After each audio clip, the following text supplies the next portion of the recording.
the Prime Minister, ministers, dear guests, distinguished guests, ladies, gentlemen, innovators and digital leaders.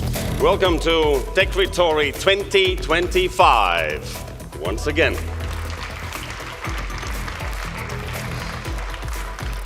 I am Valdis Melderis, and it's my great honor to be here on this stage, because that means I do understand at least a little bit of what we are talking about. Now, 8 years ago, we created something unique here in Riga. Not just another tech conference, but a living ecosystem, and you are reminded about that by emails all through the year. Governments, industry, academia converge to shape our connected future. We're not talking only about future, we are creating it here. So that's why it's very important that we meet at one place and time. Today, we continue to build this year's theme. It's a little bit mouthful, but it sounds like this: Connected Futures through Digital Paths. We bring together quantum researchers, 6G developers, defense experts, and AI practitioners.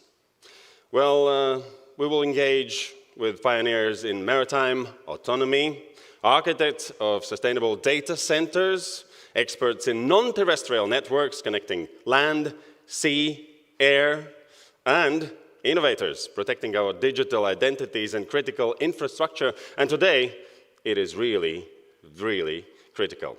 But Techritory is more than presentations and panels. It's where partnerships form. That's why we have specially dedicated meeting rooms. This is where Baltic innovation meets global expertise. We put our heads and knowledge together, where ideas transform into cross-border projects, which are working. And if there is something we can do, we discuss future and we build it here. So this year, it's possible to receive real-time translation in lots of languages. There's a very special tool. We will be using Tilde's translational service. So QR code is on the screen. The Latvian language technology company Tilde has developed a solution that enables conference and event attendees to follow discussions and what's happening on the stage in the language that suits them best. So you open this tool and then you choose the language. You need translation too.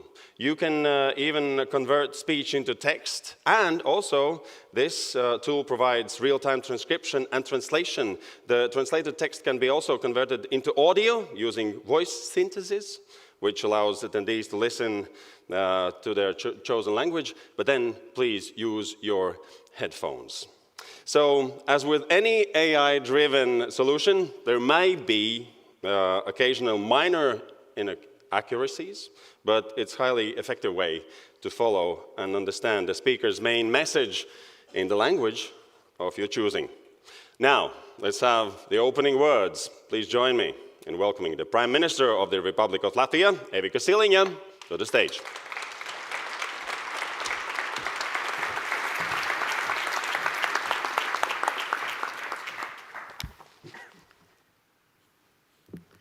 So, good morning, everyone. When the meeting started, I had the feeling I have in some kind of 3D, 5D format, but that probably was meant to have a feeling. Dear Excellencies, ladies and gentlemen, it's a real honor to welcome you all to Latvia and to yet another Techritory Forum. Every year, technology moves faster, changing how we live, work, and stay safe. That's why events like these really matter. You bring people together who build, regulate, and research technology to find smarter ways how to move forward together. AI is growing at an incredible speed. It's already shaping how we compete, how we protect our societies, and how we solve global changes. To keep Europe strong, we need to make life easier for innovators, Less bureaucracy, fewer barriers, more freedom to create, and we must take sure that great ideas can grow and succeed right here in Europe. One example from Latvia is one company which you will be using if you want to have a translation is still the Open Large Language Model, an open source tool that supports many European languages. And just 10 days ago, we provided this tool to our Ukrainian friends to facilitate their integration into the European Union. We are also proud to lead the Drone Coalition, building a fast-growing drone industry and working closely with NATO.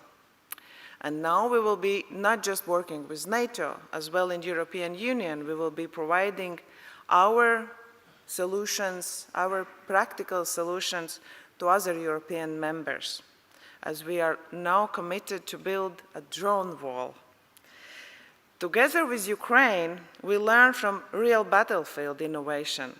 Ukrainian courage and creativity drive new defense technologies, from drones to AI systems that help keep Europe safe. Latvia hosts Europe's first 5G defense test site, and our experts are already exploring 6G technologies. Another exciting field is quantum research, where Latvian scientists work hand in hand with partners across Europe and NATO. Although militaries seem to profit the most from the current situation and technological developments, we must ensure a wider use of technologies for our societies and business sectors. We are on the brink of much wider use of autonomous systems in all segments of society. Latvia is quite small, but digitally brave, where ideas move fast and technologies drives growth. Because we know we will never have so many people, and technologies can help us really to boost our economy. We see digital not as a sector, but as a backbone of our economy. Digital innovation is already a key driver of Latvia's exports and competitiveness.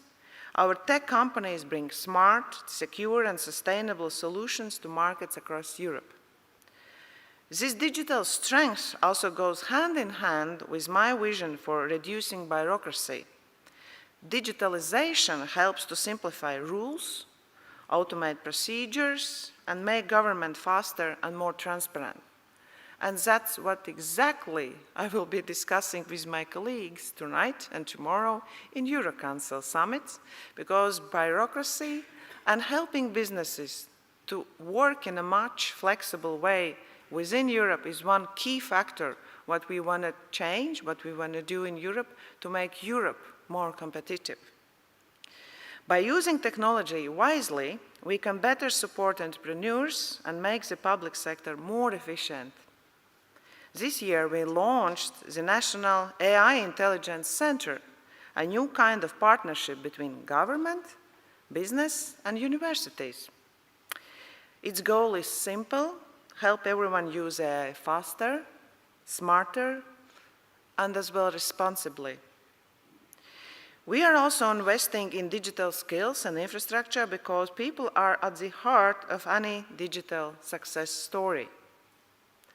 And we invite our international partners, who are as well participating today here, many of you, I know more or less, around 40 countries are represented here today. You are all very welcomed, to create together, to co-create, to innovate, to test real-world AI solutions right here in Latvia. Let's make the most of these days here together to share ideas, to use this opportunity to connect, to shape a smarter, safer, and digital future for all of us, and as well for our businesses and our children. Thank you and welcome to Technocrity. Thank you, Prime Minister. Thank you very much.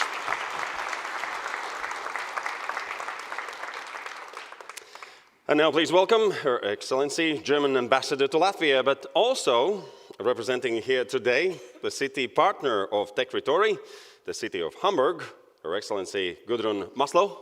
Welcome to the stage.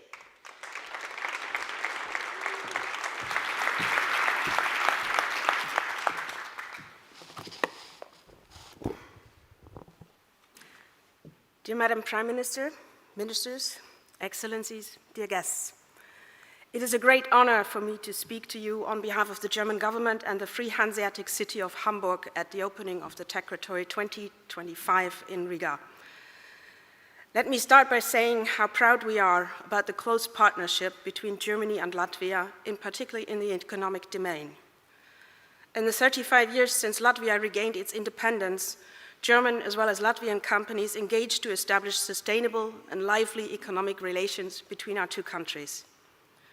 Today, German companies are a vital asset in the Latvian economy, and at the same time, Latvian entrepreneurs invest more and more in Germany with creative products and services. We are proud that this exchange is going in both directions, making our partnership ever more stronger. This also shows we are part of one EU family, looking to use and deploy our strengths complementarily in a world that is becoming more challenging. Therefore, our engagement in the Techritory Conference is only consequential. I am very pleased that the Free and Hanseatic city of Hamburg is our front runner on the conference here today. Hamburg is honored to be the first partner city to participate in the Techritory. A business delegation is attending the forum on panels as well as in the corridors on B2B meetings.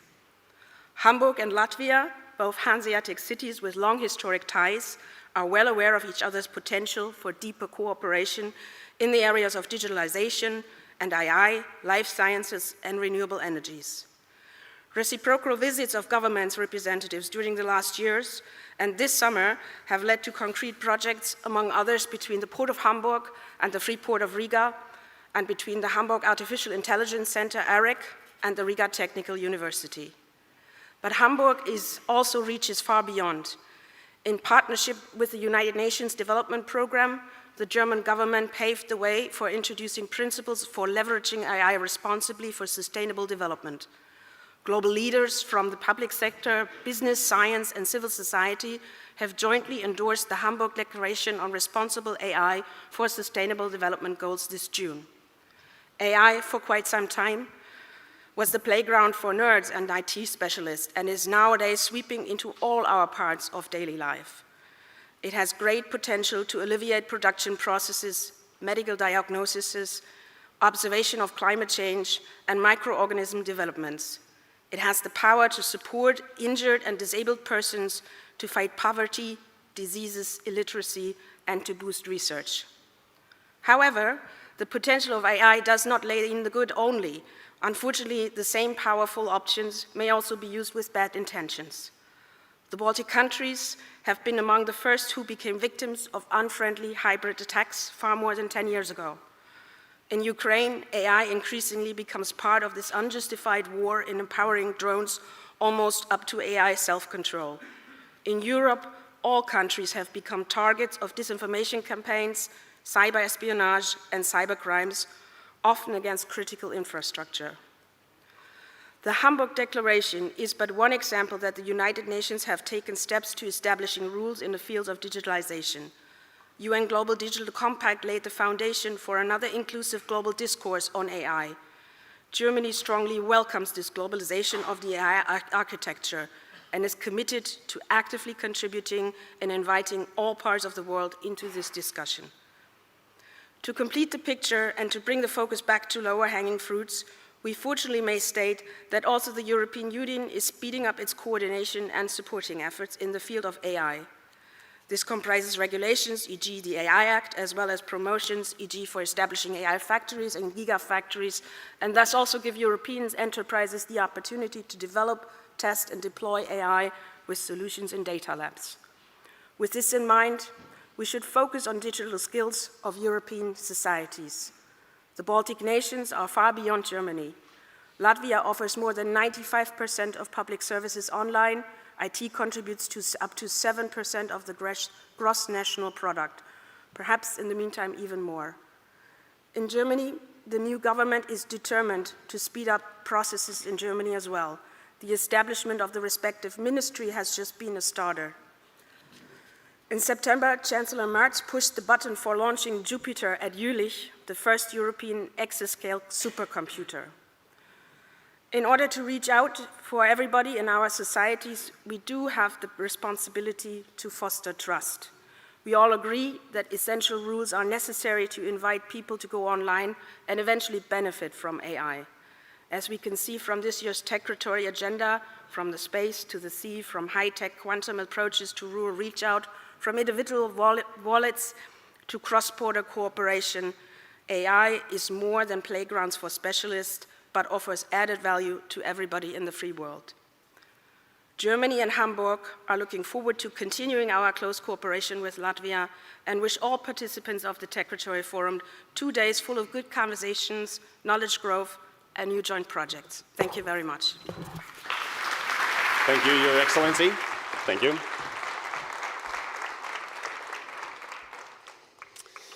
And now, please welcome Executive Director of Nordic Council of Ministers Office in Latvia, Nina Inevoltsen. Welcome to the stage.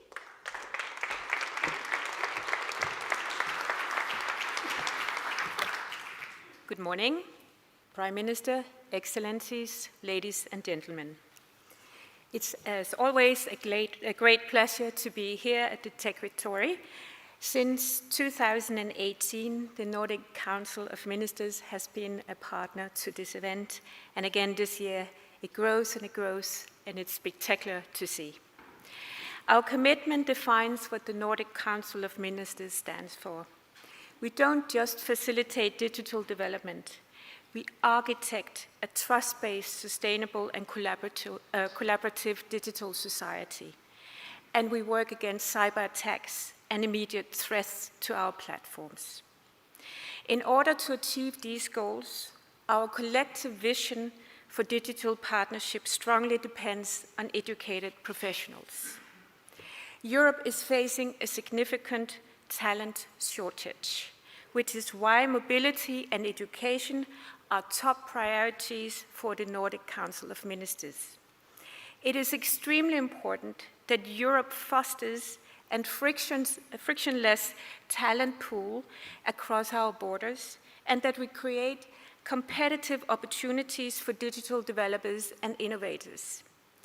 Key challenges such as societal security, dissemination of trustworthy information, and inclusion lies ahead of us.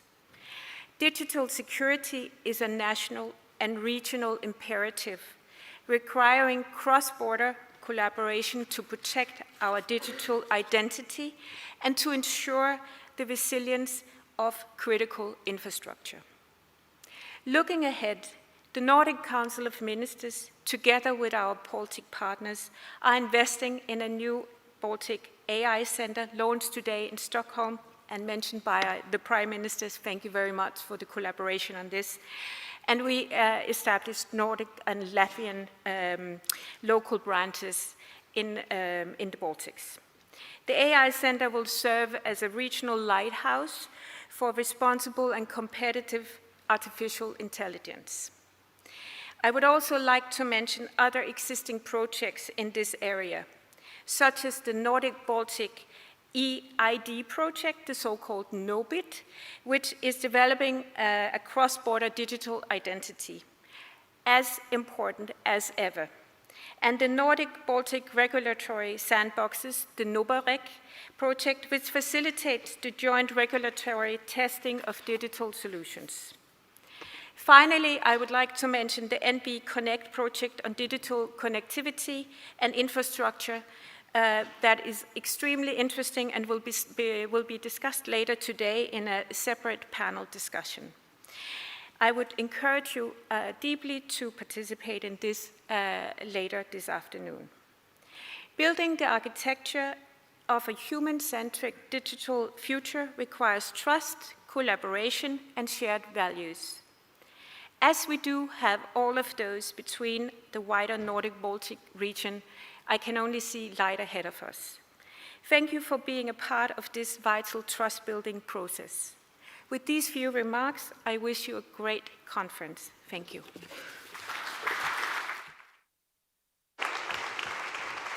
Thank you very much. Thank you.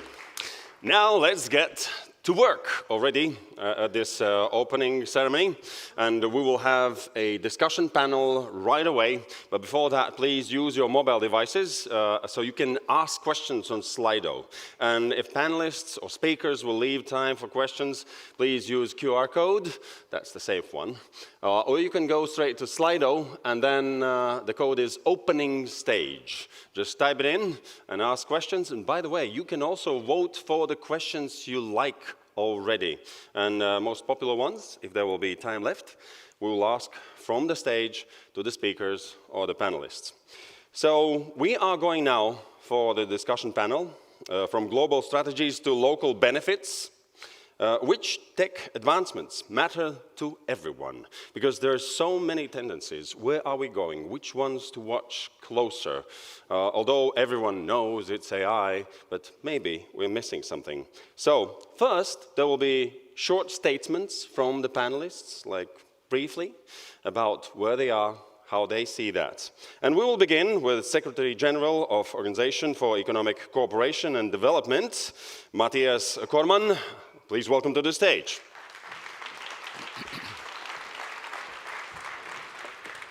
Well, thank you very much, Prime Minister, Excellencies, distinguished guests, colleagues, friends all.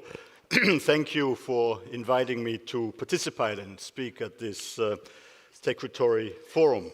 It is a real pleasure to join such a forward-looking gathering to discuss how we can seize all of the opportunities, all of the exciting benefits of the next technology frontiers, from quantum and next-generation networks to artificial intelligence, digital identity, and connectivity, and who knows what is next. These technologies are not only transforming industries, they're reshaping our capacity to tackle long-standing structural challenges, from boosting productivity and innovation to improving health, education, energy efficiency and food security, tackling climate change, and more. Quantum technologies alone hold extraordinary promise, from optimizing supply chains to accelerating medical and agricultural research by modeling complex biological processes. Human augmentation and mixed reality tools are restoring mobility and independence and opening immersive training opportunities for doctors, engineers, and machine operators. Precision agriculture is increasing yields while reducing pollution. AI is already personalizing education and helping manage energy consumption through smart sensors and meters. To realize all of the possible benefits, we need ambitious, forward-looking policies that encourage innovation and diffusion while ensuring trust, safety, and inclusion. That means strong incentives for research and infrastructure, investment in digital skills, and safeguards for privacy and security against risks such as intrusive surveillance or quantum-enabling hacking. This is where, at the OECD, we seek to offer enduring value, providing evidence-based policy advice, peer learning opportunities, and international standards for responsible innovation. On artificial intelligence, the OECD's AI principles, updated last year, remain the global reference point for sound, human-centered, risk-based governance, now embraced by 49 adherent countries worldwide. To help countries put these principles into practice, we are developing an AI policy toolkit and working with the Global Partnership on AI to map the distribution of public cloud compute resources globally, helping to inform national strategies for equitable access and resilience. On quantum technologies, more than 30 countries now have national strategies, including 14 member countries of the OECD. Our quantum technologies policy primer, released earlier this year, helps governments design effective support for their quantum ecosystems. And next year, we will deliver a recommendation on the responsible development and use of quantum technologies, providing a values-based framework for ethical and secure innovation in this field. More broadly, the OECD is helping governments anticipate and govern emerging technologies through adaptive tools like test beds and regulatory sandboxes, and through our framework for the anticipatory governance of emerging technologies, which promotes foresight, agility, societal engagement, and international cooperation. Ultimately, harnessing transformative technologies requires trust, collaboration, and preparedness. At the OECD, we will continue to be your partner in shaping a digital future that empowers people, protects rights, and delivers shared prosperity and opportunity. Thank you very much. First chair. Please take the first chair to get ready for the discussion part. Thank you. Well, let's ask to the stage Assistant Secretary General for Cyber and Digital Transformation at NATO, Jean-Charles Eleman-Kingombe. Welcome to the stage.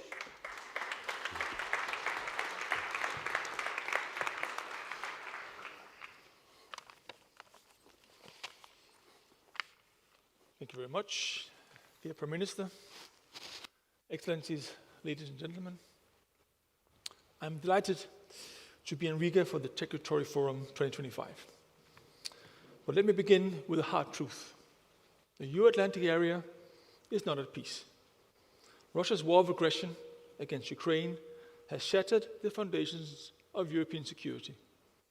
Strategic competition, hybrid attacks, and persistent instability now define our world, and the Baltic region lives this reality every single day.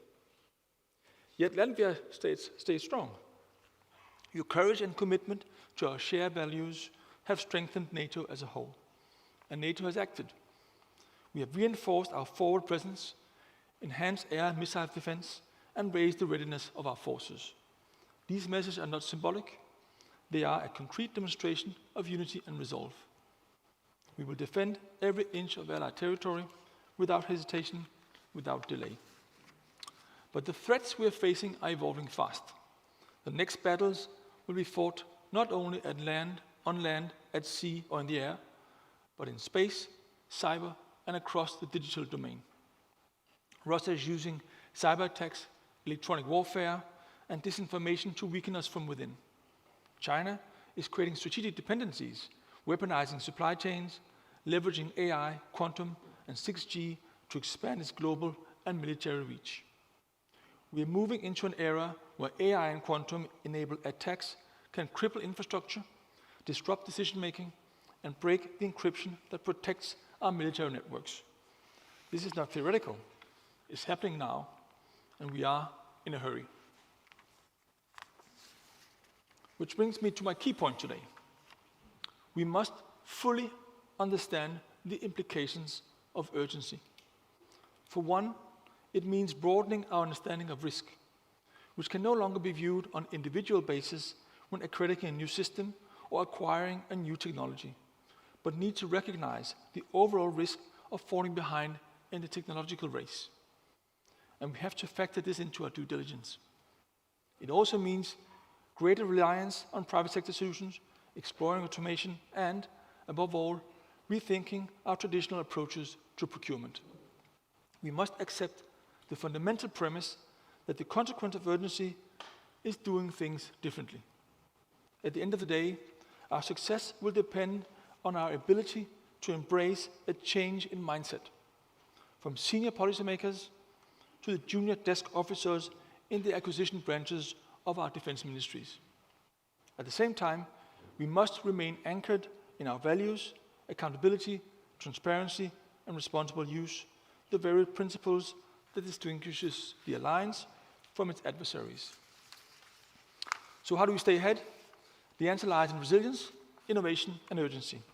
Article 3 reminds us that every ally must maintain and develop the capacity to resist attack individually and collectively. The principle must now extend deep into the digital domain. We must invest in secure digital ecosystems, reduce technological dependencies, and strengthen our collective innovation base. NATO is leading this transformation. Through Diana and our innovation ranges, as well as through initiatives such as the 5G defense testbed at the Adasi military base and the upcoming 2025 DBACs, we test and scale technologies such as AI, 5D, and quantum. Through initiatives such as our transatlantic quantum community that for the past 18 months has been driving work towards a quantum-ready alliance. Or through policy development in key areas such as next-gen communications, where we are now initiating work on a new strategy that will define how 5 and 6G technology will strengthen the digital backbone that will be at the core of a multi-domain enabled alliance in 2030. In conclusion, all the threat assessments that we are facing today are carrying one message: we are in a hurry. Our adversaries are not standing still. Furthermore, the digital backbone is and needs to be at the heart of NATO's deterrence and defense. Succeeding will demand a close public-private partnership and the willingness to do things differently. Events like the Techritory Forum 2025 are bringing our innovation ecosystems together and will help us address the challenges ahead. I look forward to a hopefully thought-provoking and inspiring event here in Riga. Thank you very much. Thank you. Please, Chair, next to Mr. Corman, and thank you for your reassuring message. Now, let's welcome Director of Telecommunication Development Bureau at International Telecommunication Union, ITU, Cosmas Zavazava. Welcome to the stage with your short announcement. Yes. Thank you very much, and good morning, Your Excellency, Prime Minister in absentia, ministers here present, all protocol observed, ladies and gentlemen. I come from the International Telecommunication Union. You may be familiar. We are the oldest United Nations UN agency. We are celebrating 160 years of existence, and I want to congratulate Techritory for celebrating 8 years of existence. Ladies and gentlemen, we believe in universal, meaningful connectivity and for good. Our role, we have got 3 bureaus, and I lead the development part of it. The first one deals with the standardization, and I can confirm that we have now adopted over 200 standards on artificial intelligence. We also have, and we ensure interoperability of telecommunications networks and devices. And the second part deals with radio communication, and we are focusing mainly on space economy and space sustainability, because we are also concerned about the environment. The Telecommunication Development Bureau looks after the deployment of infrastructure which is reliable, robust, and resilient. Particularly, you may think of countries that are landlocked or doubly landlocked that depend on coastal countries that do not have a natural access to submarine cables. And obviously, they depend on their neighbors. And you may think of small island developing states that are vulnerable to natural disasters, economic shocks, etc. You may also think about least developed countries that have limited access. And we have to make sure that we deploy infrastructure and make sure that that infrastructure is secure. So cybersecurity is one of our high priorities. We do global cybersecurity drills. We just finished a huge cyber drill in Dubai, where we invited 136 countries, represented by 2 individuals or experts, and we build institutions to reinforce that effort. Technology cannot exist without standards. Otherwise, it will be disjointed. We are proud to be at the center of this. We thank industry, private sector, members of academia for working with us in this effort, and we have over 1,000 private sector, industry, academia members among our membership. And we have also 194 countries, having Palau just joined us to become a member state of ITU. I look forward to our discussion today. I want to congratulate Latvia for deploying extensively 5G. And I know that you are almost 90%. You have almost 90% coverage, but internet penetration is one of the highest in the region and also globally. and I look forward to our exchange today. Thank you very much.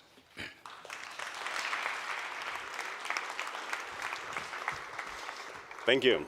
Thank you. Let's move on. So before our next speaker, once again, let's see the QR code for Tilde, instrument for translation, because our minister will be speaking in Latvian. So please scan the QR code, choose the language you would love to have translation to, and yeah, let us have, please welcome to the stage, Minister of Economics of the Republic of Latvia, Viktors Valainis. Welcome.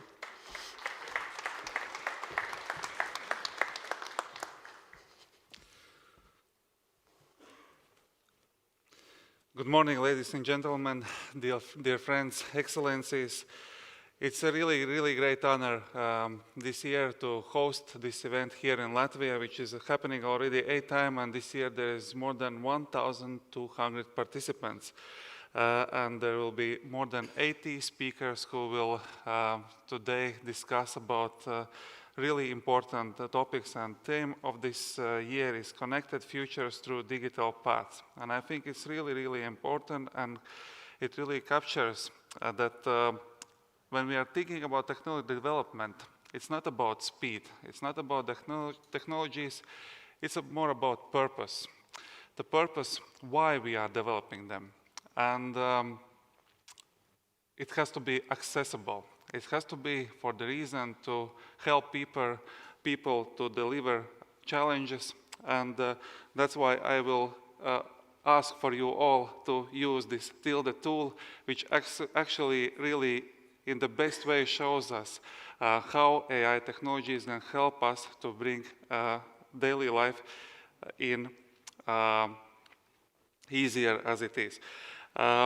Tāpēc, dāmas un kungi, es turpināšu savu uzrunu latviski, un es ļoti ceru, ka jūs visi klātesošie, ka šeit pārstāv ļoti daudzas valstis, šodien redzēsiet, kā mākslīgā intelekta izstrādāts valodas tulkošanas rīks spēj uzlabot un palīdzēt mums risināt mūsu ikdienas jautājumus, kā šajā gadījumā pārtulkot runu tiešajā runas laikā jūsu izvēlētajā valodā.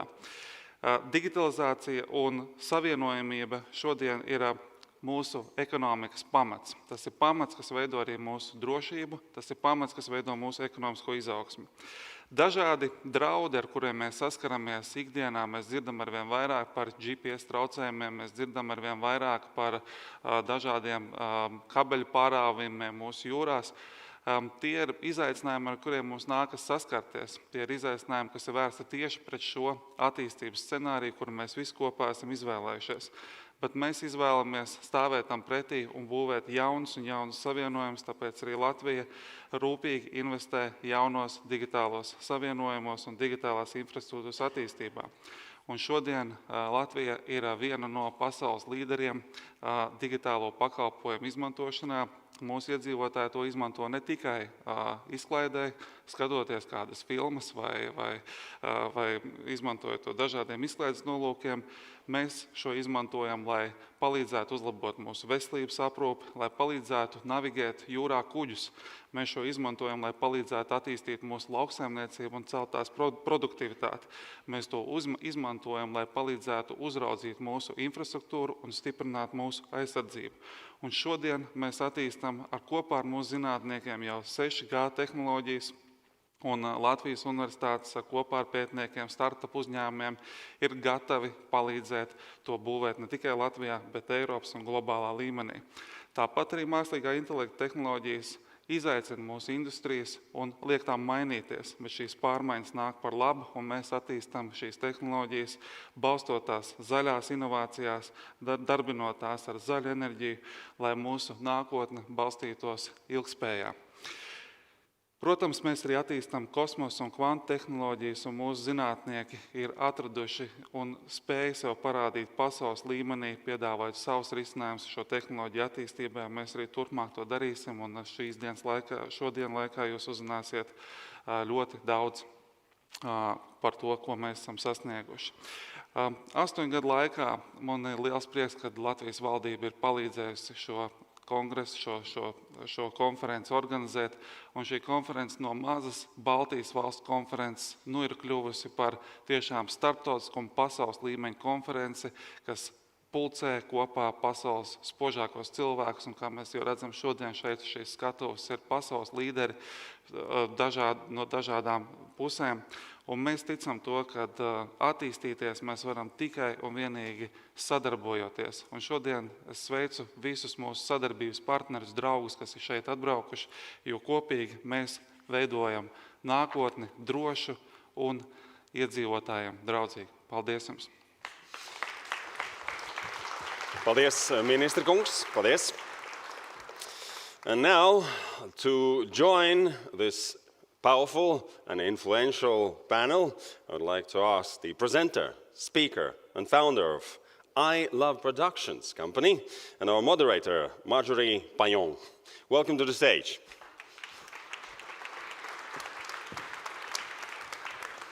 Thank you so much, Valdis. And of course, I'll need your help at the end of the segment, because if you do have a question or an interrogation for one of our panelists, you know what to do.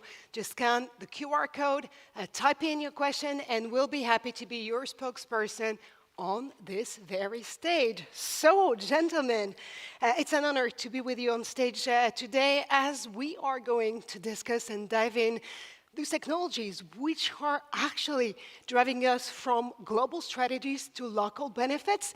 But first, a week ago, the Nobel in Economics Prize was awarded to Philippe Aghion alongside Joel Mokyr and Peter Horowitz. They actually derived Schumpeter's theory on innovation and creative destruction, showing how technology-driven, sustained growth is actually possible. Now, to the Nobels, it requires three things: science-based innovation, of course, creative destruction, but also a society open to change.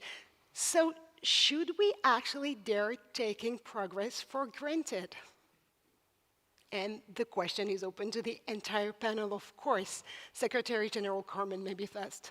Well, look, there are many exciting opportunities ahead of us, but going, to the theme, I guess, from global strategies to local benefits, we've got to make sure that as we go forward, we give ourselves all the necessary tools to actually really benefit. And those technologies in time, the way we have to look at them is that they will become universal general purpose technologies. It means that, in order to ensure that people can genuinely be part of the transformation, participate and benefit from the transformation, we need to ensure that people have the skills, that the human capital is developed in a way where that is possible, that we have access to the infrastructure, that we also ensure that all of the safeguards to manage new and evolving risks are well established and well in place and well understood, and that to the greatest extent possible, we don't allow the emergence of new divides by facilitating the level of cooperation, including international cooperation, that helps prevent this. And if I can just make one little practical example, it's always good to have an overall strategy and have an exciting technological innovation, like giving a speech in Latvian and having everybody listen to it in their language of choice, but you do need to have the access locally to the necessary infrastructure to be able to take advantage of that technological opportunity. So just maybe something to think about in future. And I mean, you know me, I'm kind of nerdy when it comes to infrastructure, so we definitely will tackle this question in a few. Assistant Secretary Ellerman Kigombe, you just highlighted the sense of urgency that we are living in right here, right now. Should we take progress for granted? We should not take anything for granted. I think in the military defense domain, not least fueled by what we've seen in Ukraine, we've been reminded of the importance of innovation, of driving change. But I think we've also been reminded that we are in the middle of a technological race. And I think what we should not take for granted is that we are winning this race. Recent studies are showing that in what is assessed to be 42 technologies of relevance to defense, in 37 of those, China is either on par or ahead of us. So that's also why I'm pleading for a fundamental mindset change. And that this is not only about the technology, it's also about how we work as bureaucracies, the incentive structures that we create to our systems to funnel new technologies, to take more risks. So it's a really a different way of approaching this if we are to deliver the urgency. I think what we've seen also from the war in Ukraine is that it's not only our Ukrainian friends that are prolific and are fantastic in driving innovation at pace. So are the Russians, and they are bringing down development cycles to as low as 2 to 12 weeks. So it raises a completely different way in NATO to approach innovation, and that is not something that we can take for granted. It's something that we need to invest in very seriously from the bottom of our hierarchies to the floor in our administrations. Absolutely, and when I'm taken away from your statement, actually, that it also changes the entire pace and cycle of innovation when the sense of urgency and the war is literally next door, that we definitely have to keep up with this space of risky innovation. Now, Director Zavazava, again, the nobles are stating the fact that to have this technology driving sustainable growth, we have to have society open to change. The ITO has been around for more than 160 years. Have you seen so many societies open to change? Well, I think I would like to begin by saying sweet comes from sweat. And I think there is no room for complacence. We have to establish organizations that are learning organizations based on the belief that continuous improvement brings creativity and innovation. And we have to create a world which is open to possibilities and choice. Technology should be at the center of everything that we do. Digital should drive our efforts in education. Think of COVID and how the world would have been without connectivity. That is very important. If we wanted to preserve our environment or our planet, we need technology to monitor remote sensing, geographical information systems. We need smart technologies. We need AI to augment human efforts and make sure that we don't take anything for granted. There are new, still potential technologies that we can adopt. But those technologies must be based on the philosophy that there should be a balance between good and bad, and we should be equipping society, as was stated this morning. Digital skills are very important. Bridging the gap between urban and rural areas, very important. Bridging the gender gap is important. Everyone must have equality of opportunity, and we are still struggling and making an effort as an international community to make sure that the 2.6 billion people that remain offline should come online. Absolutely. Minister Valenis, actually Latvia, alongside Estonia and Lithuania, have been societies eager to seize the opportunity for change since 1991. And it's striking to me that you've been able to actually get for yourself this niche-driven tech country that is Latvia right here, right now. Again, you are not taking any progress for granted. It's impossible to think in that way, and there is nothing that have been granted for anybody. We choose this technology development. This is our way of thinking, and this is our way of developing our economy. There is no other ways how to do that. If we want to compete globally, if we want to create tools and products which can compete globally, we can't rely on local demand to create those things. We have to think by using technologies, by using scientists, how to create those products with bigger competitiveness in the larger scale by using all what is coming from the science. This is how we are thinking, this is how we are doing cooperation. And we can see that there is no place where something happens just because it happens. Like we can see that in US, we can see that the development of technologies in a large scale. We can see that self-driving cars are a daily thing in US at the moment. We can't see it much in Europe at the moment. There is some experiments happening, but not already in a daily use. We can see how the SpaceX is developing, and it's nothing happens just because it happens. It's a big impact of willing, big impact of scientists, and everybody works together, and the society is open for those technologies. And this is what we have to do more and more in Europe, to be more open for technologies, because this is something what helps us to drive faster.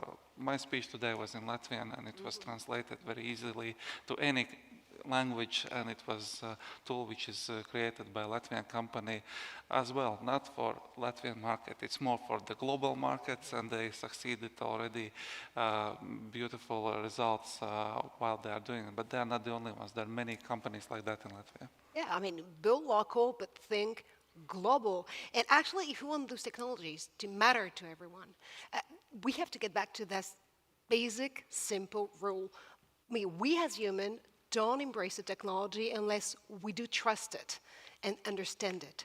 So it brings us to the question of societal acceptability and acceptance.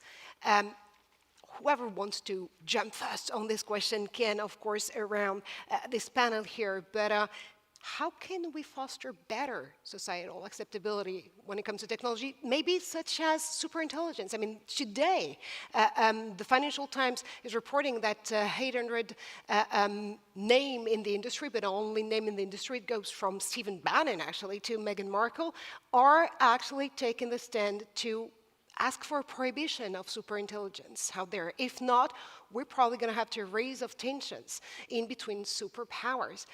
What's your take on this?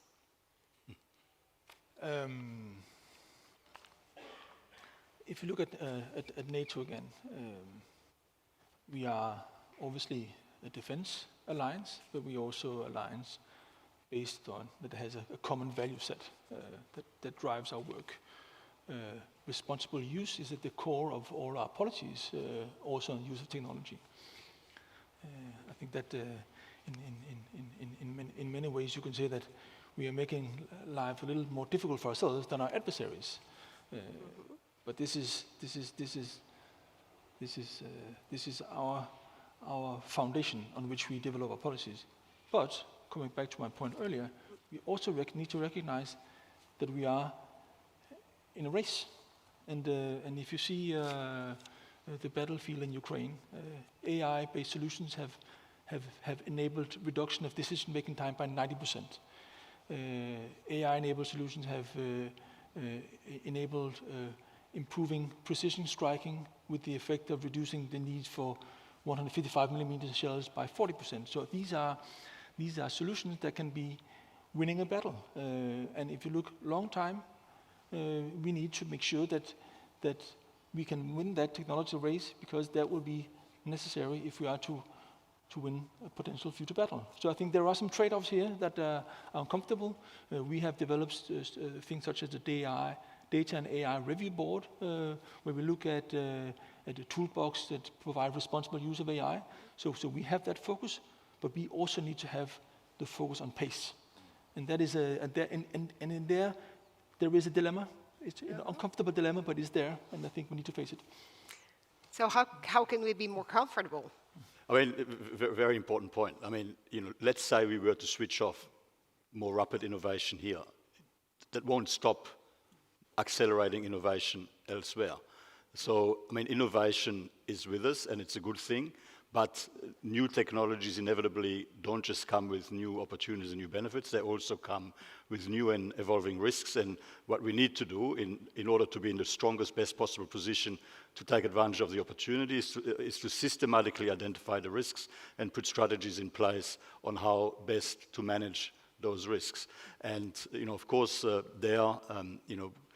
working together by drawing on experiences and assessing on what works well and what doesn't work so well, but making sure that we do that in the best possible way, in a coordinated way as possible. And I mean, going back to my earlier point, also making sure that you create the necessary protections and risk management frameworks, but also you make sure that people have the opportunity to participate and benefit from the innovation. That is not something in the distance, it is actually something that becomes part of everyday life and that people really are inherently part of the transformation.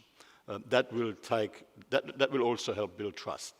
Director Tavazova, I'm quite interested into your answer because, I mean, you have an observatory of so many different countries that are so differently tech-ready, if I may, that societal acceptance and societal change when it comes to tech is crucial. Yeah, actually, the first question someone asks is, what is this to me? So we have to make sure that we educate and we demonstrate relevance and we convince people that this technology is a tool to facilitate you to do whatever you want to do in education, in agriculture. When we talk about smart agriculture, particularly now with climate change impacts, there are many droughts that are happening, and we have to monitor the moisture level. If you tell a farmer that, and if you look at a fisherman who is in the high seas, and tell them that we can deliver an early warning signal for you before a storm comes or a hurricane, and you can go to safer ground, they will see the relevance, and you will be secure in that particular communication. We know that out of the 2.6 billion people who remain unconnected, some of them are under coverage, but they are just not interested in being connected and using the modern technologies for the fear that someone else is listening in or probably will do me harm. And those are the things that we have to do. People have got to see that this is, I think the Prime Minister said it very well. She said that the ICT sector is no longer a sector. Yep. It integrates itself into all the other sectors and acts as a catalyst, as driver. And what we need to do is to just demonstrate that local problems can be solved locally using technology as a tool. Mr. Valenis. Yes, I think when we are talking from perspective of Latvia, we are the country with 2 million citizens, and when every single citizen is like gold for us, and we have to use every single knowledge in the best way. How can we do that? So then there comes the technology and development, and this is what really helps us to foster our economic growth. But even here today on the stage, we are coming from totally different backgrounds, but I think we are with the same aim about helping to make everyday life easier and safer for all our societies. And then these AI technologies, and technologies in general, are the ones who are helping us to achieve this goal. And of course, there are different challenges and risks when we are doing that. For example, in Latvia, we are having 97% of our public services digital. So it comes with a lot of benefits, and it comes with a lot of risks. We have to think about the cybersecurity, we have to think about all. But it helps us to move things faster. Of course, if you do that, you will get your hands dirty in some moment. But this is what it's all about. You always will get your hands dirty if you will start to do something and to open yourself for the new opportunities. You will face some challenges. You will face some bad moments in your experience. But again, you have to balance it with what you exceed in agriculture, what you exceed in medicine care, and we see more benefits from that, and we see that the world is moving really, really fast, and we can't allow to sit behind and watch how the world is moving. So accept the challenges and the risks, and then you'll be able to build on those technologies and breakthrough technologies, of course. Now, you are gentlemen home for global cooperation and discussion, right? One big table for 32 when it comes to NATO, 38 when it comes to the OECD, and 194 countries when it comes to the ITU. We are living at a time when multilateral cooperation doesn't appear to be the new norm anymore. So how do you make sure there's room for everyone at this table? Quite a challenge, huh? Well, multilateral cooperation has never been easy. I know that sometimes we have this sort of nostalgic view that there was a harmonious, easygoing sort of past, but if you go back and read the media of 10, 20, 30, 60 years ago, I mean, there have always been challenges. And I mean, the reason multilateral cooperation at the core can be very challenging is because inevitably national governments come with their different perspectives and interests to the table, and you find a way to come up with a consensus way forward where everybody has to give. And depending on, you know, what the overall context is, that can become more difficult, and certainly right now we are in a pretty challenging environment at a number of levels. That is certainly true, and that's, I mean, I guess at the OECD the benefit we're an organization that brings together market-based democracies from around the world, so there is a core foundation of shared values and principles, and so that is a good platform on which to deeply think about some of the ways on how best to tackle certain shared challenges and opportunities, including in the whole technological innovation space, and by doing so, also supporting the global conversations around a broader global agenda involving partner countries in other parts of the world. But I mean, what is the alternative? I mean, even just because it's hard doesn't mean that we don't have to keep at it. And you know, in the end, if there's a problem to be solved, we've got to stick with it until such time as we've solved it. Because, I mean, there's no option to just walk away and ignore it and think that it's going to go away. So, I mean, I'm broadly optimistic that in time, over the marathon that is multilateral cooperation, we will continue to find ways to, over time, trend in the right direction, but it will be an ever-receding finishing line. No alternative whatsoever for NATO, too. I think NATO is a multilateral organization. I'm surrounded by colleagues that are doing important work in their respective multilateral organizations. Let's remember that multilateral organization is basically a matter of countries having an interest and realizing that that interest is best serving is they bring it to the table with others. Now, it's true that today it's a bit difficult to bring the global family around the same table, but there's a lot of multilateral work being done in more regional configurations where we have a common set of values, and I think no country, either big or small, believes that it can solve the challenges that we're facing completely on its own. And then at some stage, it could be that those different regional forums will converge. Who knows? But I think the core of multilateralism being this is the best way of serving also your national interests, I also strongly believe in. I mean, I come also from a very small country of 5 million inhabitants. So yes, we are facing challenging times now, but the core idea of multilateralism, I think, still is there, and hopefully will also prevail again with time. When it comes to the ITU, again, there are so many different countries out there. I mean, the OECD was stating the fact that at least they have core values when it comes to being democracies. I'm not saying anything about democracies for the state member of the ITU, but there's various different stages of connectivity too. Is connectivity and the fact that you all as state members want to build on those technologies and connectivity, this one core value that sets the conversation? Yeah, you are very right. I think we draw our strength from our diversity.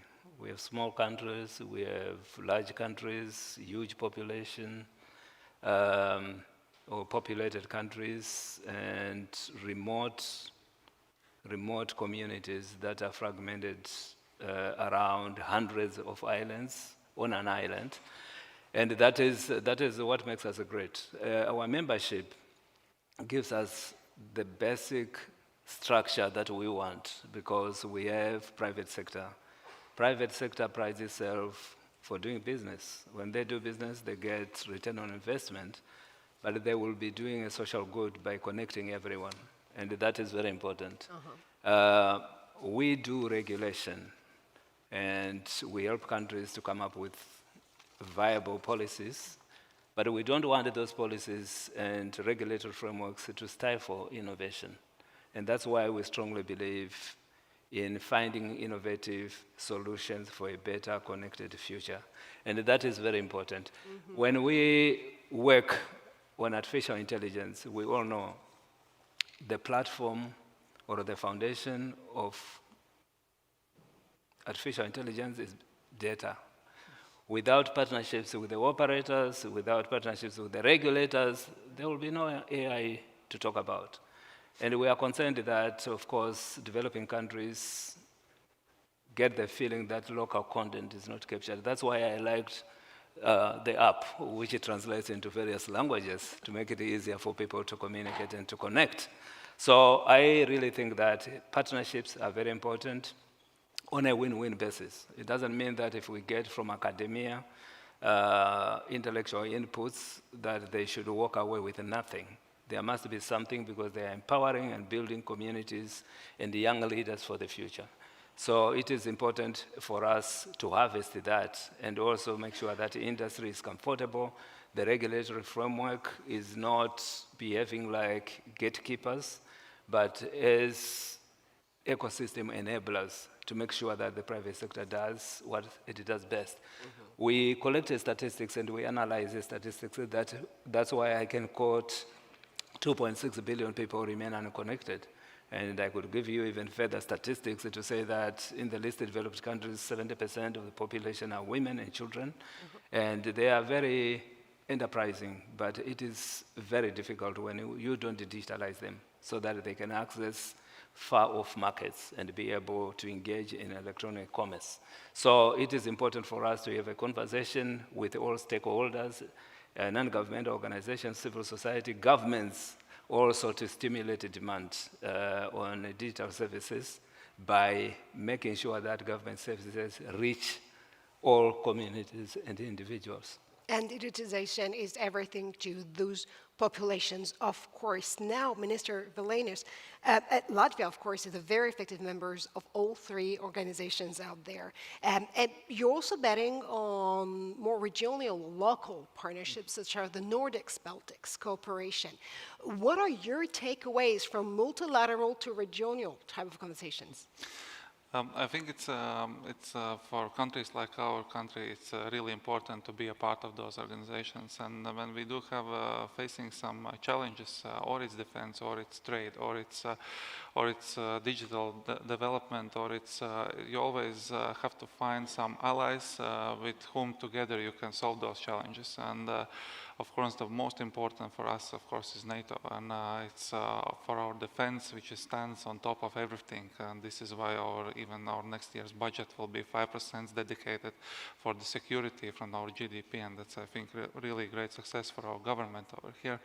But when we are talking about economic relationships, it's really important that we are having more and more allies. We can see that today we have a European single market, and it works really well, and it helps to develop our products, to sell our products in Europe, and to compete with the global partners together. But when it comes to technology, to digital solutions, we are not yet there. There is a lot of things what we have to improve. And this is what we can see some examples, like if we are looking to some global companies, for at least top 20 biggest companies globally, you will see that there unfortunately won't be any company from Europe. They are maybe strong in their countries, they are maybe strong in 2 countries, but they are not enough strong globally. And this is what we have to fix, to take out those barriers and to make better allies and better partnerships within European single market. And of course, it all comes out with like we from the Latvian perspective, we can see that there is very good roundtables when we are talking about the Latvian-Baltic partnership between two Baltic other neighbor countries. When we are talking about the Nordic countries, we are coming 8 countries together and solving the regional problems, which in some moment becoming European decisions. In some moment, they are becoming global decisions. What we are solving by coming together and bringing those questions on the table. But I really believe that taking out the barriers for our economy, it really helps to shape up economy globally. And this is an approach where we have to move on more and more. Absolutely. Now, I told you that I'm quite a nerd when it comes to infrastructures. No infra, no AI whatsoever, or any other breakthrough technologies, right? Can we actually agree on the fact that now infrastructures is definitely a question of sovereignty? Maybe I want to tackle this question when it comes to specifically defense tech with you, Assistant Secretary General, in a moment. But maybe first, again, are infrastructures the condition of our sovereignty? And I'm definitely looking at you. You're looking at me? Yep, I am. Okay. Well, I mean, look, certainly infrastructure is a core foundation of a country's competitiveness. And I mean, I guess security is an important component of that, but it goes well beyond security, I would suggest. And in particular in this current period of structural transformations, I mean, I think having access to the right infrastructure to be able to be competitive ultimately also helps to make you more secure. And in the context also of dealing with new and evolving threats. Now, infrastructure is just one component of it. I mean, I think there's the skills and the capacity development. There is, of course, also having access to things, for example, which we haven't talked about at all. Critical mineral supply chains, for example. I mean, there's some key strategic inputs in terms of making sure that we preserve and protect our opportunity to be competitive and to be part of the race to be ultimately successful. So, I mean, infrastructure is one of the core components of our security, yes, but in particular our competitiveness. And of course, when talking about infrastructures, we're talking about cloud data centers, chips too. From a Latvian perspective, again, is managing the sovereignty of the infrastructure the key to win the tech battle?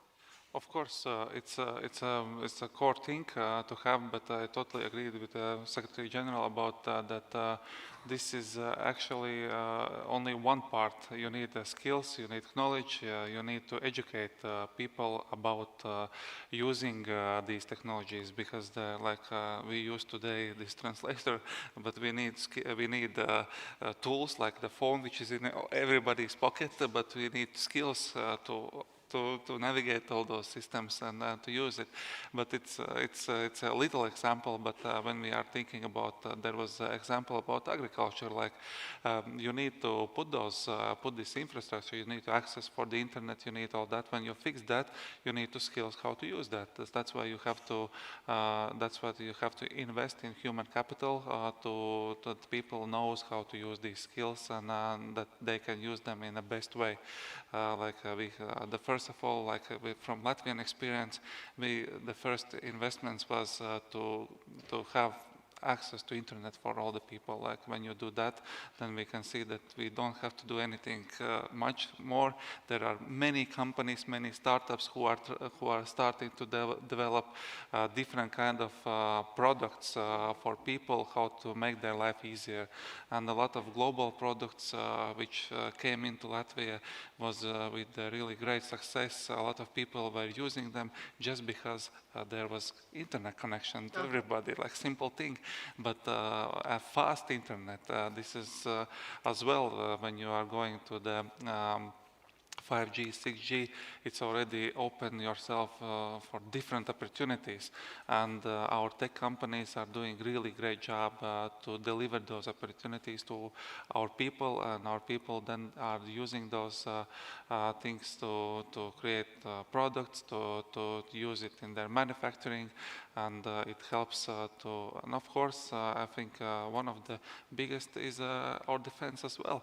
Like, how can we strengthen our defense? For example, the 5G test bed for in the sea, which is created by LMT, our company, together with the NATO, where we can test different kind of products for security reasons. And so it opens really great opportunities for all. And maritime connectivity is everything right now, of course, and we're already talking about 6G when it comes to maritime connectivity.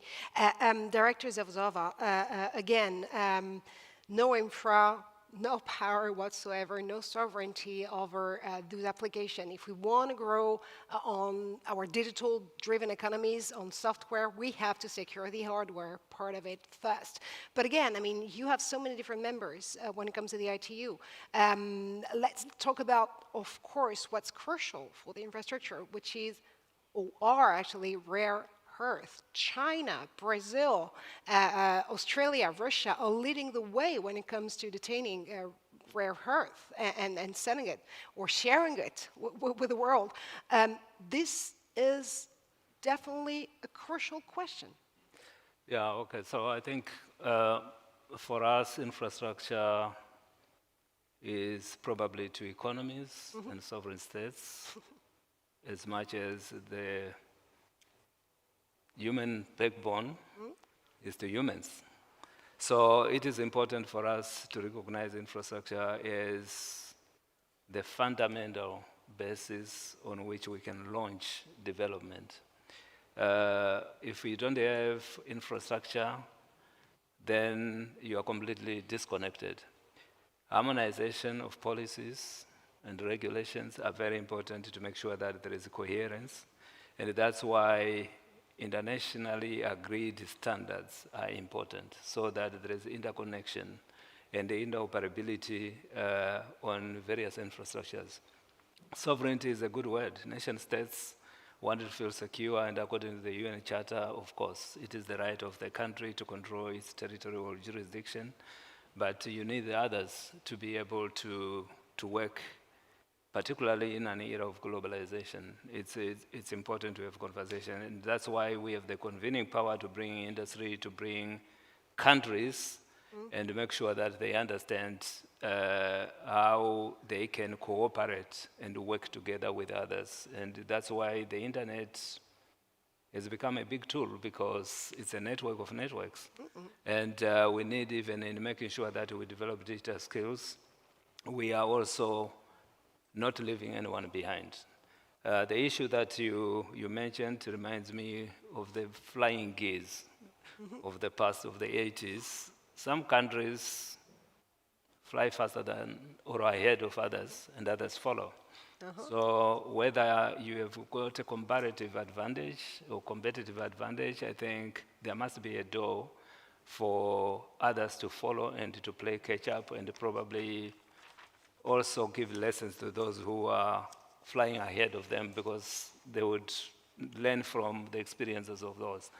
And I think that's where we have South-South, North-South cooperation coming in the fold, and making sure that the world is united, whether you have rare minerals or whether you are a supplier of raw materials. I think those that supply raw materials also complain that they don't get fair price on the market, because they don't have the opportunity to purify and rise to the value chain where they can have return on their products. So we need to make sure that we work together and we build a global agenda together, which is focused on socio-economic development. And if you look at the Compact of the Future, it does exactly that, that all of us have got to cooperate to rally around global connectivity and universal access and digital transformation that is going to benefit all the sectors in the world. Absolutely. And again, I mean, Assistant Secretary General, you stressed this sense of urgency when it comes to tech, especially when it comes to NATO members. The backbone, the infrastructure, is crucial, especially when you're trying to operate a front which is literally a multi-combat cloud that you need actually to enable defense tech to be effective and to work on a front line. And again, with war literally next door. It's about interoperability, it's about resilience, it's about sovereignty again. I think it's obvious from a defense perspective, infrastructure is extremely important. I mean, you move troops on roads, across bridges. If anything, again, Ukraine has reminded us that energy is a target. It reminds us that energy is also an enabler. For the foreseeable future, our forces will be relying on on liquid fuels. Our defense AI models will rely on plentiful of energy, and I think if anything, I hope that we have learned the lessons from our dependence on Russia on energy. I think depending on your adversaries is not a good place to place yourself. And so as we develop new technologies, I think 5, 6G, quantum, we need to be very mindful from the outset about supply chain resilience. We've made some great mistakes in more mature technologies where we have some cleaning up to do, but in conceiving, developing these new technologies, we need to factor in from the beginning a very clear consciousness about resilient supply chains that are not depending on adversaries. What we've done, for instance, on quantum in the transatlantic quantum community, one of the first things we've done is done a very, very detailed mapping of the supply chains to understand in every part of the supply chain where are we in control in NATO or where are we relying on others, so that we can at an early stage try to remedy those. Otherwise, we'll be ending up doing the catch-up that we're trying to do now in 4G and energy, in solar, potentially in offshore wind, where we have for many years not acted on the knowledge that we have about the current risks in the supply chains. Yeah, we definitely can afford to that time, and the fact you were also stressing that this infrastructure sovereignty also comes from our energy independence is crucial, and actually, I mean, the tech battle is literally eating up when it comes to energy consumption and electricity consumption too. How do you see this debate heading? Have we secured our independence in energy? No, and Okay. we haven't, and again, I'm not sure that we are yet at a stage where we can say with confidence that we are translating our knowledge into decisive political action. If you saw what happened earlier this year in Portugal and Spain, a huge electricity breakdown. We don't know what caused it necessarily, but we saw the vulnerability to society. Now today, you know that solar panels and the inverters, they can be managed from distance, can be turned off. You have approximately, I think, 400 gigawatts of solar in Europe today. Mm-hmm. It's estimated that if you turn off just 10 gigawatts of these at the same time, you can create the same ripple effects that you saw in Spain and Portugal. Now approximately 60% of those solar panel inverters in Europe are owned by some of our strategic competitors. Mm-hmm. It's just one example. We are constantly discussing should we go for Western-produced offshore windmills, or should we use cheaper models coming from strategic competitors at a much lower price, knowing that a part of an offshore windmill is one big center, knowing what that gives you in terms of insights and also disruptive potential. So I think we are not yet at a stage where we can say with confidence that we are really acting on the knowledge that we have on the vulnerabilities that we are seeing in our energy infrastructure. And I think this is a conversation that we increasingly having at NATO, and that we are increasingly also pushing on our colleagues in other multilateral organizations such as the EU. So to be honest, Secretary General Carmen, we can't ensure safer nations without ensuring our energy independence first. Well, I mean, and I think that is the ambition, and that is certainly the mission.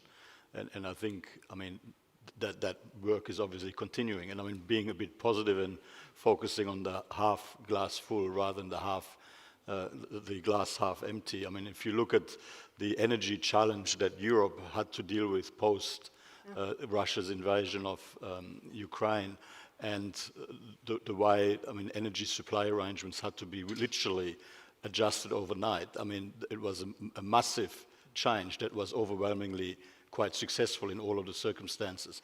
But so, I mean, there is a structural challenge to be tackled. And I mean, I think that everybody knows what the ultimate objective is, but there's still a way to go, as was mentioned. And I mean, to be honest too, I mean, we were stating the fact that, of course, maybe multilateralism is not the norm anymore, but maybe climate change and the reality of climate change is not the reality anymore for some nations and state members of your institutions out there. Director Zavzava, have we lost the net zero battle already? Yeah, well, so the issue of climate change is an interesting one because we must recognize that most of the natural disasters are climate related.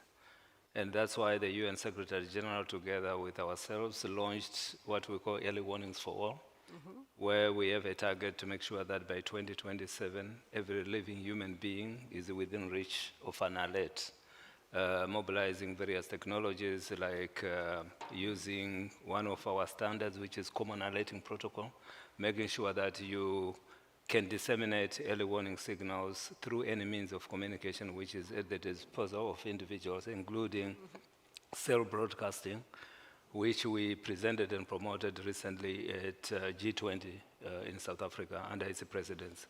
So it is very important. Climate change monitoring,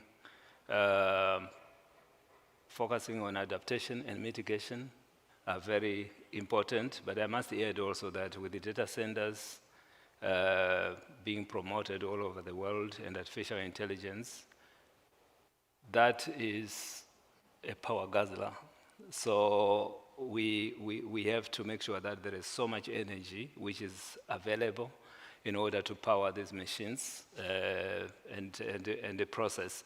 But also the ICT sector, I must say, is also contributing to greenhouse gas emissions. And it's something that we cannot forget, although the technology is becoming smarter and smarter, and we have a publication that we do every year. One is called the Global E-Waste Monitor, and the second one is Greening Digital, where we urge the private sector and the industry to report it themselves so that we can keep this in check. And I know this question is specifically close to your heart, if I may, because you're coming from a background in emergency telecommunications. Which type of technologies can be the most effective when it comes to saving lives in times of, like global climate change?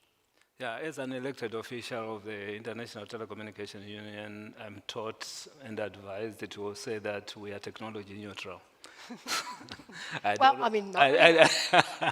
don't want to upset terrestrial networks, mobile and satellite operators, but I must say that the best technology is that technology which is available at the disposal of everyone. And we must be able to target. Now we are infusing artificial intelligence into early warning systems.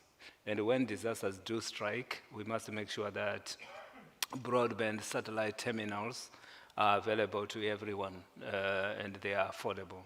Particularly for us, we don't ask the victims to pay for anything, or governments or humanitarian actors when they distribute food, shelter, and medicines.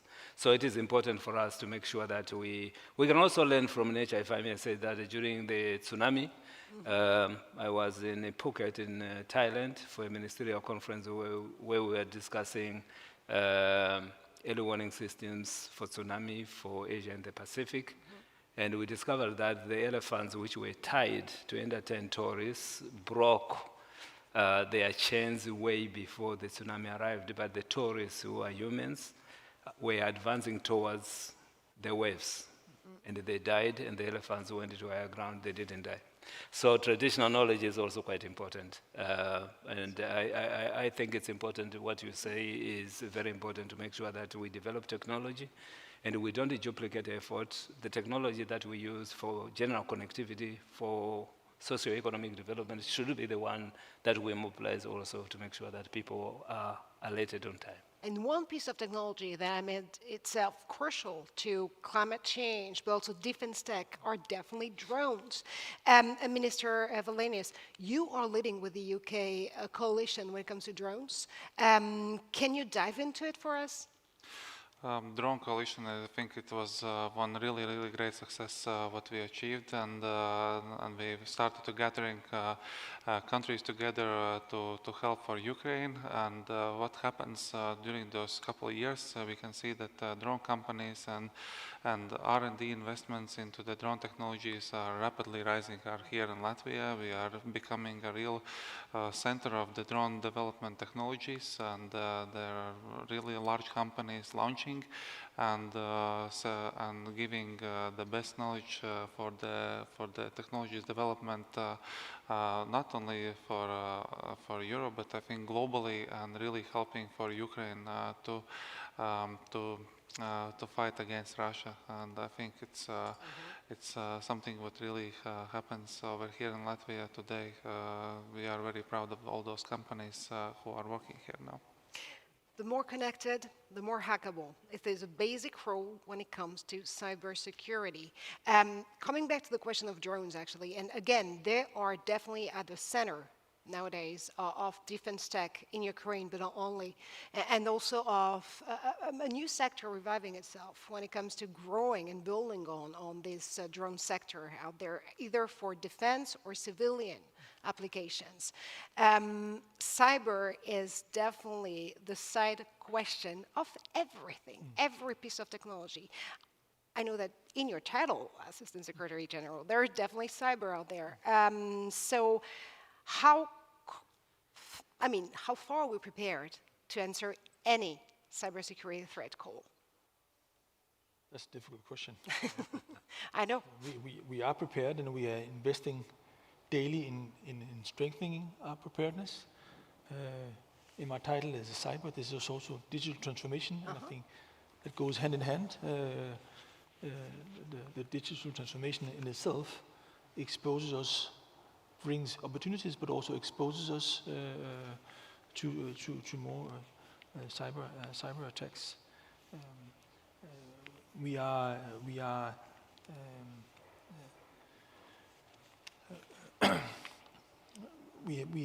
have in the past been very specific on our expectations to nations in terms of what do they need to provide us to be able to execute our defense plans. It's been very much focusing on, an armored brigade here, a couple of F-35s there, etc. We are now also here starting a conversation about the importance of allies being cyber ready for the enabling infrastructure. So if you want to move troops and you need to come past the harbor, or they need to rely on a refinery, it's not very helpful if that has been giving way to a cyber attack. So how do we become more clear in the cyber protection that we expect of nations to uphold our defense capability? obviously, another important part is the resilience of our societies. I think this is something that adversaries will try to break down quickly, and there cyber is obviously a very important part. The cyber security has been a conversation for many years, particularly driven by EU NIS2 regulations. We are now trying to be more precise, also in trying to translate that cyber readiness in terms of our military readiness. So yes, I think we are in a good place in the sense that we have been very attentive. We've been investing for this, but I think there's certainly not an invitation to sit in your hands. I think we need to invest massively in this area in years to come. Our adversaries are also investing massively in their ability to attack us. And I guess investment in cyber I've of course raised or doubled or tripled when it comes to OECD members of states. Again, every single piece of technology is cyber dependent nowadays. From like security breaches to information being weaponized right here, right now. How are we ready to face those challenges? Well, I mean, it is, as with everything, I mean, cybersecurity risk is one of the evolving risks associated with this technology. I mean, it helps, technological innovation helps us manage those risks better, but it also exposes us to new risks, and it goes back to what I said right at the outset. In order to seize all of the benefits and upside opportunities, we need to very systematically identify all of the risks and put effective risk management strategies in place to deal with all of that. And that's, it will be an ever receding finishing line. We will not ever have fully managed, or we will never have fully eliminated every risk. We will be able to do better and better to mitigate and manage risks, but ultimately there will be residual risk and there'll be new risks that come up, and it'll be a perpetual process. But that is going to be par for the course always, and we've just got to embrace that as part of the reality of taking advantage of all of the benefits. Embrace the risks, and you'll find probably opportunities in the end. In a few minutes, we'll definitely open the discussion to your question. You know what you do, just scan this QR code and type in your question on Slido. I think you also can vote for your favorite question out there, and of course, I need Valdus help with us in a few minutes from now. But final question with you gentlemen on stage, and it's not an easy one. From Cassandras or tech Cassandras to many experts in the world on the global stage, the AI bubble is on the verge of bursting. What magnitude would it be when it comes to our economies, from BRICS and developing countries to OECD members, from NATO state members to Latvia and Baltics states? How we're ready to absorb this shock if it were to burst? Sorry, I didn't quite understand. The AI bubble, again, is on the verge of bursting at some point. So do we already know the magnitude of it? And how we're ready to not, again, re-experience what we experienced in the year 2000 with the first internet bubble? I don't want to speculate, but I think what we That's see in brave. defense, what we see in defense is AI solutions making a concrete difference for us. And therefore, I have difficulties foreseeing that we will not continue for years to come the massive investments in making sure that those benefits come to our side rather to our adversaries. So even if there is a shakedown on international stock markets, I have difficulty seeing militaries not looking at the practical solutions in the field in Ukraine and seeing how can we adapt our forces, how can we improve our drone capacity, how can we continue to improve our command and control. I think in the future, military with to a very large extent being your ability to manage endless amount of data. Now AI is an inevitable tool there, and I think it's difficult to foresee that suddenly that development will be stopped because the stock markets are reassessing their potential benefits. I think that fundamentally the pathway on AI, we're really just at the beginning of what is going to be possible moving forward.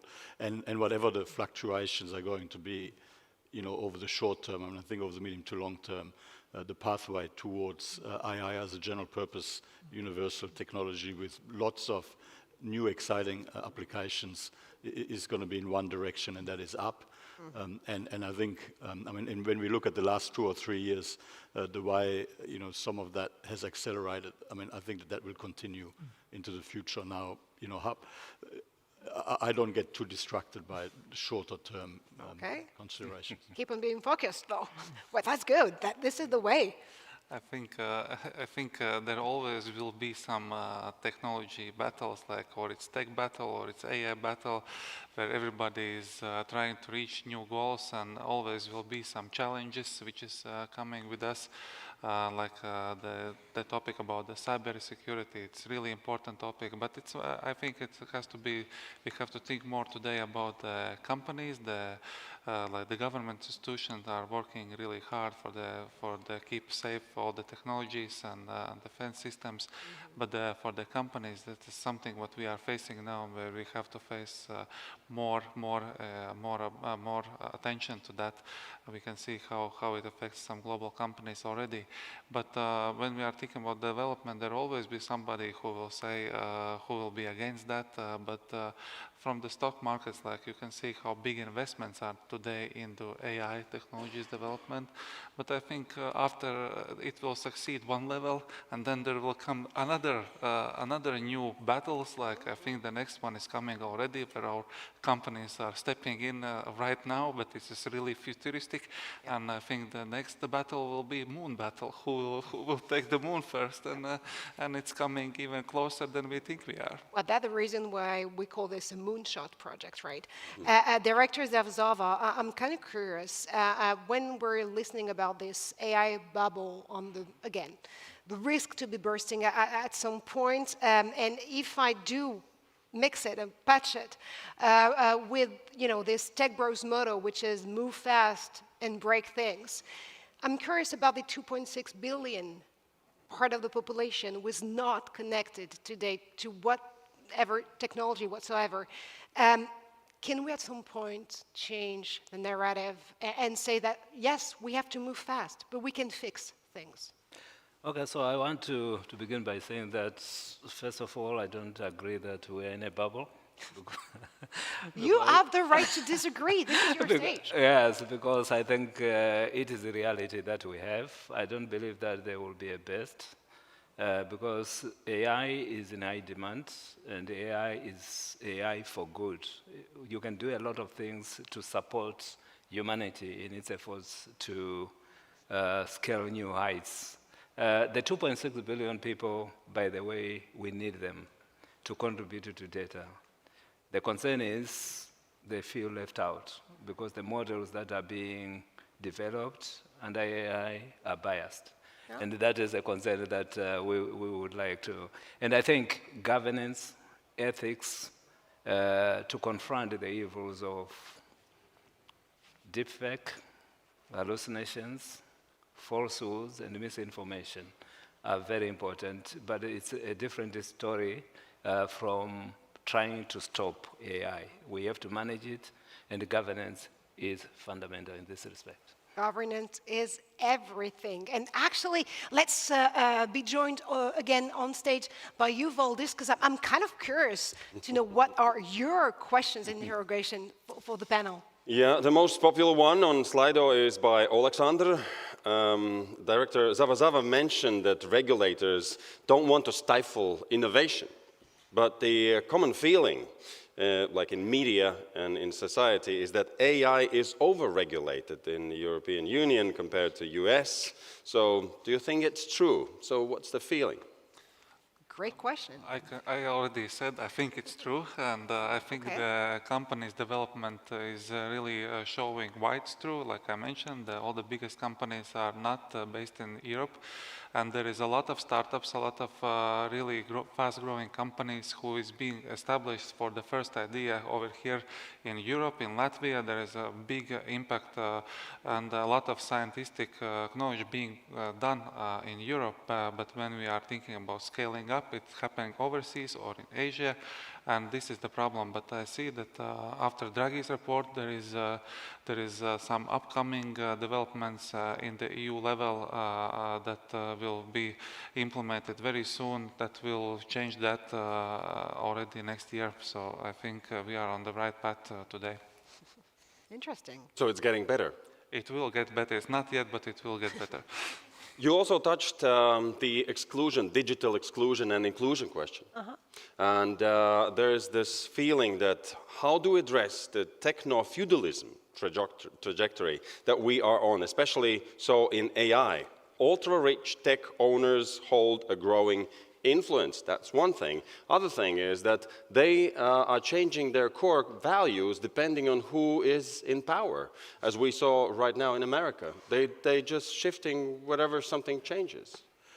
Well, I mean, leaving the political question to one side, I mean, I think that in terms of, that there is certainly a risk of new and growing divides, both because of geographic concentration in terms of the diffusion of the technology, but also because, I mean, what we see is that the bigger companies are more likely to adopt AI technological opportunities more quickly, and that has competitiveness implications within and across economies, and that is definitely something that we've got to watch, and it's something that we've got to tackle both in terms of making sure that as a universal general purpose technology that the population at large has the skills and the wherewithal to participate and benefit, but also making sure that the diffusion of that technology is not geographically concentrated. And I mean, I think countries around the world in terms of their own competitiveness are very mindful of that, and that is why we're having all of these conversations and all of these processes to broaden the base of being able to take advantage of this technology. Can we have one more? Oh, we definitely can. And this should be about Latvia. Sorry. So, how has the Latvian state organized the continuity?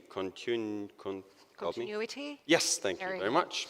Of critical data and digital solutions in the event of a real threat. Are we ready? I think we are more than ready, and we showed that. There was one moment when we decided after 2022, when Russia started the war in Ukraine, that we actually we cut the gas pipe and we said, okay, there is no more energy from Russia, and after that we decided to do the same thing in electricity. And this, I think, this process was one of the biggest process what we have done with the support of NATO, with the support of all our allies, and it was there was a lot of digital solutions needed when we cut the electricity wires and we connected from the Russian market to the European market, and we invested in all the balancing systems, and somehow there was a lot of challenges during that process which we didn't read about them in the news, because we did everything which is necessary to protect our systems, and the attacks on Latvian systems are daily life, which there is attacks on Latvian security systems, on Latvian public infrastructure. This is our daily life where we are practicing every day, and we have the best experts today about the cybersecurity, about the technology development. We know how to do it because of our daily life, and we can really share this experience for other countries. And actually, this is what we are doing with partnership with Hamburg Port, for example. There is a lot of knowledge with what we are now delivering for our allies to see, which is based on our experience already, and we are ready already today. But then also there was an info war and psyops going on about how things will be done. It will be dangerous, don't do it. So public was quite cautious. Of course, but I think all the institutions and all the companies who are being involved in those things, they are showing that they know what are they doing, and they're delivering very good results. Thank you. And that's all we have time for, but thank you so much for your question. Come back tomorrow. We'll have actually more questions about regulation and about, like how we can actually mingle inside this tech world today with VIP Verkonen and also Minister Braget. Thank you so much to you four gentlemen, Secretary General Carmen, Assistant Secretary Erleman Kingombe, Director Zavazava, and Minister Valinas. Thank you so much for your perspective. And thank you to our moderator, Marjorie Payon. Welcome. Thank you. Now, Yep. Are we Now- released from duty? yes, Okay, let's go. thank you. Thank you. Let's go. Yep. While we are going, there's very important practical information. For co-creation events, there's a second floor. You can get it by the escalator. Then innovation and technology stage participants, it will be outside to the right. There is the innovation and technology stage. Then if you're going for the policy and strategy stage participants, you follow that way and then find the way to the next floor, which is floor number 2, and you can use it by escalator. Then, of course, there's the expo in the main